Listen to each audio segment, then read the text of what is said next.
Jeudi 22 septembre, Yorana, merci d'être sur la première. À la une de l'actualité ce soir, la Polynésie sur la route des narcotrafiquants. 500 kilos de cocaïne au moins ont été saisis sur un voilier. Un coup de filet exceptionnel réalisé par la douane et la direction territoriale de la police nationale.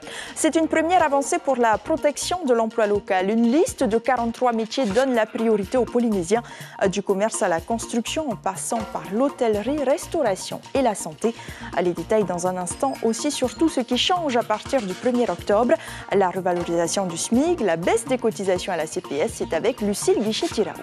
Ils étaient 500 malades estimés en 2018, un chiffre sous-évalué aujourd'hui sans politique adaptée. En Polynésie, comme dans beaucoup d'autres pays, il n'existe aucun centre pour ces personnes atteintes d'une maladie qui bouleverse le quotidien des familles. Témoignage à suivre dans cette édition. Tahiti, vaincu par la Nouvelle-Zélande. Les Kiwis n'en ont fait qu'une bouchée, 2-0 dans cette défaite. La fin d'un rêve pour les Aitutauria.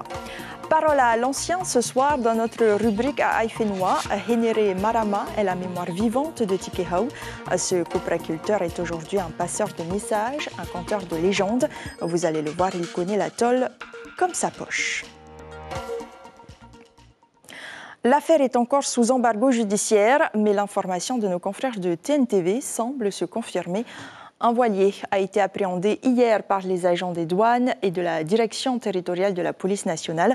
Ils sont tombés sur une cargaison de 500 kilos de cocaïne au moins. Les personnes à bord de nationalité suédoise ont été placées en garde à vue. Le récit de Cybèle Plichard sur des images de Marcel Bonneau. Ce matin encore, les douaniers fouillaient scrupuleusement le navire. Le monocoque d'environ 50 pieds a l'apparence d'un bateau de plaisance ordinaire. Rien ne laisse penser qu'il transportait à minima 500 kilos de stupéfiants, probablement de la cocaïne. 2 individus de nationalité suédoise sont en garde à vue. Ce n'est pas la première fois que ce moyen de transport est utilisé par les trafiquants. Entre 2016 et 2019, 6 voiliers ont été arraisonnés. La Polynésie française est désormais identifiée comme une route maritime du transit pour les trafiquants de stupéfiants qui, manifestement, destinent leur cargaison à nos voisins néo-zélandais et australiens. La dernière saisie date de 2019. 436 kilos de cocaïne saisis à Apataki sur un voilier qui présentait une avarie moteur. Mais la plus spectaculaire date de janvier 2017. 2 bateaux transportaient au total 1438 kilos de poudre blanche, ce qui représente au moins 25 milliards de francs à la revente. Face à la dimension internationale du trafic, la juridiction d'instruction interrégionale spécialisée de Paris pourrait se saisir de cette affaire. Et selon les premiers éléments, le bateau arrivait de l'Équateur et se dirigeait vers l'Australie. Plus de 2 ans après sa promulgation, la loi sur la protection de l'emploi local s'appliquera dès le 1er octobre. 43 métiers imposeront une durée de résidence minimum pour les candidats afin qu'ils puissent obtenir un contrat. Des professions absorbées ces dernières années par des non-résidents. On voit cela en détail avec Ismaël Tahiata et Patita Savea. Ça a toujours été la politique de la maison. Privilégier l'emploi local. 40 ans maintenant que cette ancienne équipe subventionne et conseille les sportifs du Fénois.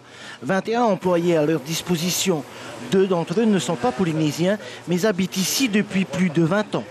Avec le Covid, on n'a pas vraiment embauché. On n'a eu qu'une embauche en fait en 2 ans qu'on vient de réaliser il n'y a pas très longtemps.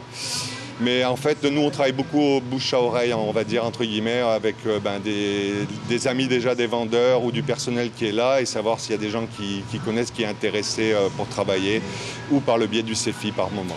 Ici, tous sont unis pour assurer l'avenir de leur société. Chargés de clientèle, caissières, livreurs, manutentionnaires, comptables, aides-comptables et même jusqu'au directeur. Des corps de métier désormais protégés par une loi de pays. Ces métiers, ils ont été définis comment? Ce sont des métiers qui, les dernières années, donc les 3, 5 ou 10 dernières années, ont eu tendance à recruter plus à l'extérieur que localement. Et c'est ces métiers qui sont visés et qui vont être protégés à partir du 1er octobre. Si aucun profil polynésien ne correspond à l'offre d'emploi, il y a une autre solution. Nous pourrons délivrer une attestation de carence à l'entreprise qui lui permettra d'aller chercher ailleurs. Mais il y aura d'abord obligatoirement cette première phase où il faudra rechercher ici des profils de personnes avec la durée de résidence requise. La protection de l'emploi, un grand chantier très complexe. La ministre a fait appel à l'Observatoire de l'emploi, au CEFI, et depuis 7 mois à la Commission technique de l'emploi local. À l'intérieur, les ministères de l'emploi, de l'éducation et de l'économie, mais aussi les patrons et les syndicats. Évidemment, nous, syndicats, on aurait aimé que ce soit tous les secteurs, toutes les activités, qu'on soit en priorité à compétence égale, que ce soit des gens des Polynésiens. Voilà, bon, c'est un bon début. Après la protection, place à la promotion de l'emploi local. Favoriser la formation interne en continu, permettre aux travailleurs locaux de gravir les échelons au lieu d'embaucher systématiquement en dehors du pays. Et le 1er octobre, c'est dans 8 jours. Et dans 8 jours, il y aura du changement, Lucille Guichet. Oui, le SMIC d'abord va être revalorisé malgré un contentieux toujours en cours actuellement en justice. Les syndicats avaient attaqué en juin dernier. Le 1er octobre, le SMIC va donc augmenter de 2,44%. Ça représente un passage de 941 francs de l'heure à 964 francs de l'heure. Ça fait donc 162 973 francs précisément, soit une hausse de 3 881 francs pour un SMIC temps complet. Et ça change aussi du côté de la CPS. Exactement, c'est aussi le 1er octobre donc que les cotisations maladie baissent de 2 points. Les patrons vont donc cotiser 9,96%, 4,98% pour les salariés. Sur un SMIC, par exemple, ça représente une économie de 554 francs. Ça bouge aussi du côté des consultations avec l'augmentation du tarif des consultations. Ça sera 3 800 francs la consultation chez un généraliste et 4 600 francs chez un spécialiste, sauf pour les assurés pris en charge à 100%, comme les femmes enceintes ou les carnets rouges. Merci beaucoup, Lucille, pour toutes ces explications. Et concernant la baisse des cotisations maladie, elle engendre, selon le pays, une perte de plus de 4 milliards de francs pacifiques, atténuée par la contribution pour la solidarité, l'ex-TVA sociale. Édouard Fritsch qui avait précisé jeudi dernier, je cite, que cette mesure est opportune pour s'assurer de l'accompagnement financier de l'État sur les 3 prochains exercices. Fin de citation. Et si les cotisations maladie baissent de 2 points, les cotisations de la tranche A de la retraite augmentent d'1 point. Une opération pour tenter de limiter le déficit abyssal qui avoisine les 5 milliards de francs pacifiques. C'est un mal qui pousse des familles entières à changer de projet de vie. L'Alzheimer, un bouleversement d'autant plus important que les malades sont frappés en pleine force de l'âge. Exemple avec Jacqueline, elle a 94 ans et est prise en charge par ses 2 enfants. L'un d'eux avoue que sans formation, c'est compliqué, car en Polynésie, faute de structure adaptée, il revient naturellement aux proches de s'en occuper. Rencontre signée Nicolas Suir, Jacques Damour. Ça va? Et toi, tu vas bien? Je sais pas. Voilà 9 ans qu'un Alzheimer a été diagnostiqué à Jacqueline, 94 ans. Elle oublie tout et tout le monde, sauf ce qu'elle voit et ce qu'elle fait tous les jours. Chanter, elle aime ça aussi, c'est une activité qu'elle pratique au quotidien.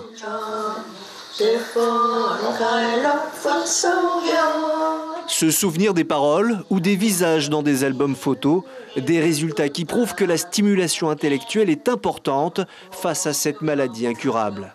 Heureusement que Nicole, sa fille, a pu bénéficier d'une formation il y a quelques années. De la bienveillance, s'occuper de la personne comme on peut, afin de ne pas la frustrer, qu'elle soit toujours bien, aller dans son sens, ne jamais la contrarier, sinon toute la journée elle est perdue. Son petit-fils vient la voir régulièrement. Comme Nicole, il s'efforce d'avoir une activité avec elle et surtout de ne jamais la laisser seule. Sinon, cette vieille dame très en forme prend la poudre d'escampette. Elle essaye de chercher le voisin, de chercher des gens de la famille ou quoi. Et le problème, c'est que comme tout le monde la connaît, des fois on la ramène, quand on l'embarque en voiture, on dit non, mais qu'est-ce que tu fais sur la route? On l'a déjà retrouvé comme ça sur la route. C'est déjà arrivé. Donc c'est pour ça que c'est un peu dangereux de la laisser sans surveillance en fait. Tu veux manger quelque chose? Tu veux boire de l'eau? S'occuper d'une personne atteinte d'Alzheimer n'est pas une activité de tout repos. Les nuits sont courtes car le malade est décalé et actifs à l'heure de dormir.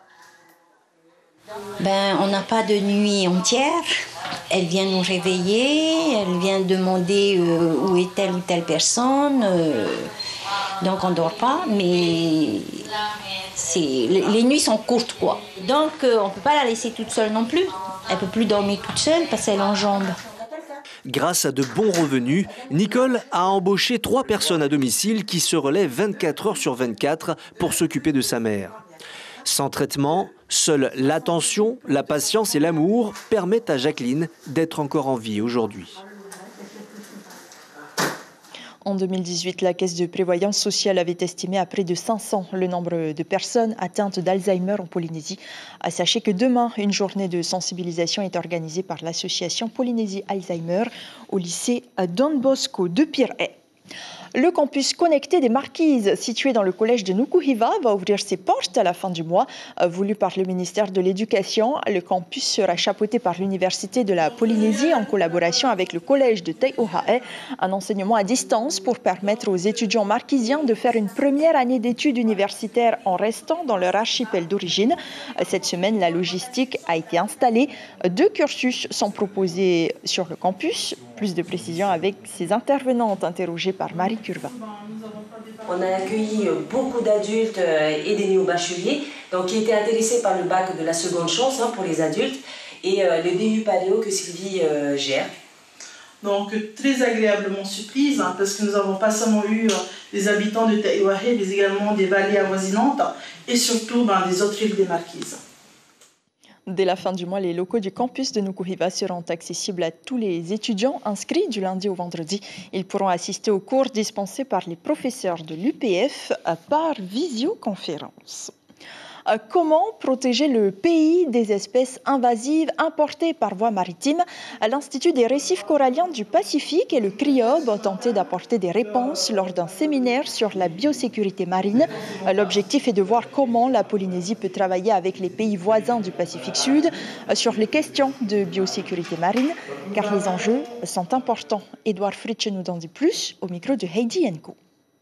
Sûrement des nouvelles lois, mais sûrement aussi de nouveaux moyens, mais sûrement un appel à ce que ce sujet de la bio-sûreté, de la biosécurité, c'est-à-dire nous protéger en fin de compte, devienne un sujet pour tous. Il nous faut tous adhérer et il nous faut tous agir pour protéger, parce que comme on le sait, certains s'amusent à faire rentrer dans ce pays des plantes ou des choses comme ça qui portent avec eux des animaux, des bêtes qui peuvent infester l'île. Je prends comme exemple le fameux brandispa qui a tué toute notre cocoterie, parce qu'effectivement, lorsqu'on regarde le port autonome, s'il faut contrôler le port autonome, il faudrait une centaine de personnes.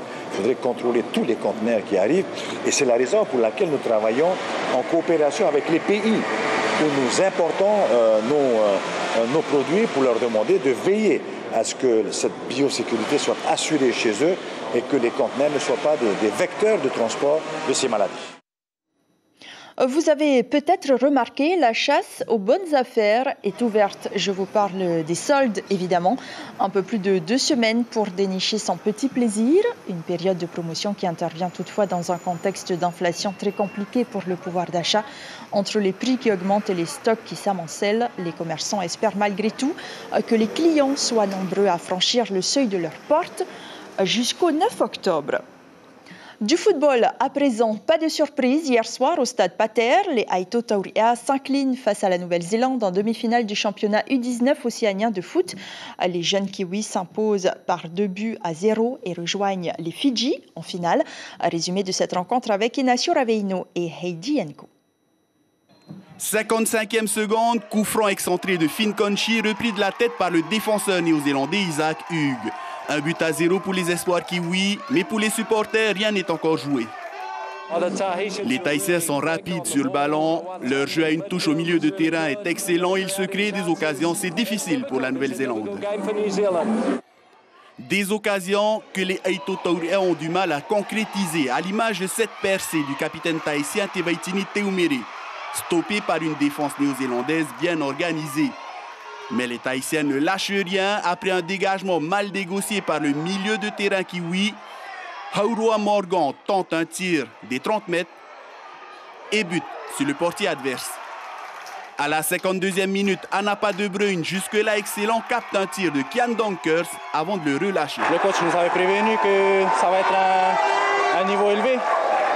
Et voilà, on fait deux erreurs et 2 buts encaissés. C'est comme ça, c'est le haut niveau. On n'a pas trop d'erreurs. Déçu par le résultat, mais je pense que content quand même des joueurs, ils se sont donnés à fond. Et les seules petites erreurs qu'on a commises, ça nous a coûté cash. Pour la fin du match, Bruno Tehamwana décide de renforcer le secteur offensif en faisant entrer Hirhau Bennett et Punit Temari. Mais rien n'y fait. Les Néo-Zélandais tiennent bon et rejoignent la sélection fidjienne en finale de ce championnat U19 océanien. Et enfin, petit détour à Tikehau pour notre rubrique à Aïfenois. Au village de Tuherahera, Henere Marama est connu comme le loup blanc. Il est l'un des seuls anciens encore vivants à connaître l'histoire de l'atoll sur le bout des doigts. Autant dire qu'en termes de connaissances, c'est une référence. Maruki Duri a pu le rencontrer sur son île natale. Regardez.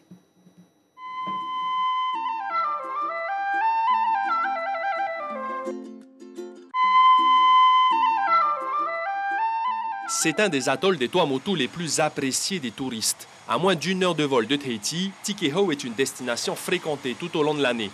Henere Marama est un des plus anciens de l'île, à Metua. En temps normal, il vit au secteur, à plus d'une vingtaine de kilomètres du village, un endroit authentique car la vie a bien changé depuis son enfance. Là, cette jeune génération, je pense qu'ils ont plus de sens par rapport à notre génération parce qu'il y a beaucoup de travail maintenant. On trouve dans l'hôtel Pelbiche, dans les pensions, la mairie crée aussi des emplois. Il y a aussi des nouveaux promoteurs d'hôtels qui arrivent. Et il y a ceux qui travaillent comme station de plongée. Eux travaillent aussi dans ces endroits-là qui leur permettent de subvenir à leurs besoins quotidiens. Il n'est pas rare de voir Henere partager ses connaissances avec des chercheurs. L'histoire de Tikehau, les mythes et les légendes, les motus, les zones poissonneuses, l'atoll n'a aucun secret pour lui. Entre 2 campagnes de copra, il revient à Tuherahera. L'ancien Tuherahera, c'est celle qui est à l'ouest de ce nouveau village.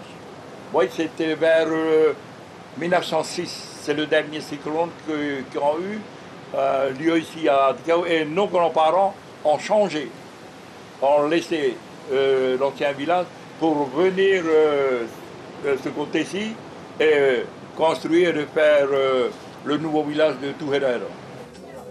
Henere Marama, que l'on appelle aussi Nohorei en hommage à son père, est un octogénaire dynamique. Le travail ne l'a jamais effrayé, c'est même inscrit dans son ADN, tout comme sa passion pour Tikehau. C'est un amour. Depuis mon enfance, ma jeunesse, je vivais ici. J'adore Tikehau.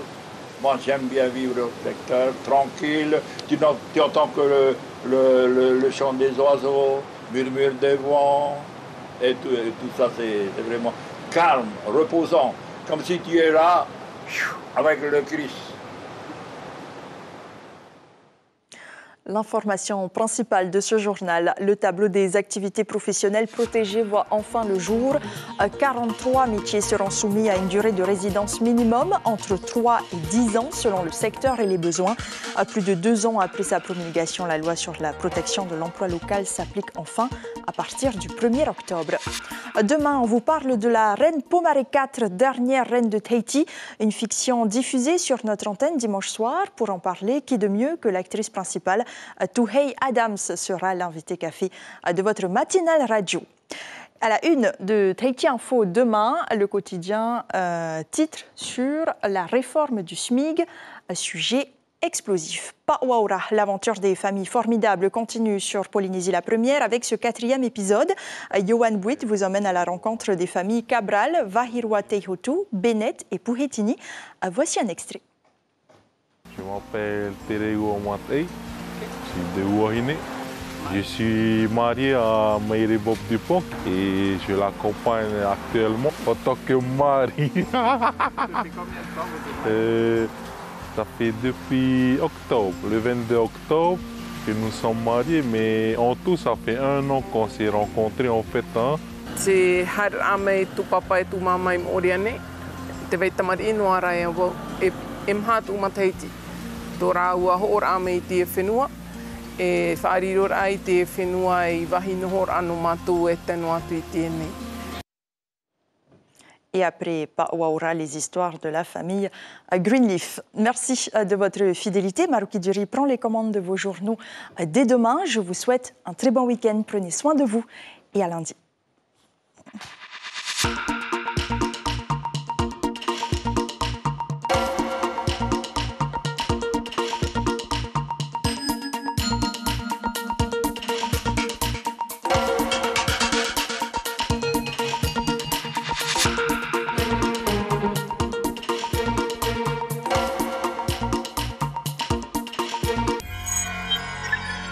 Retrouvez ce programme en replay sur notre site internet.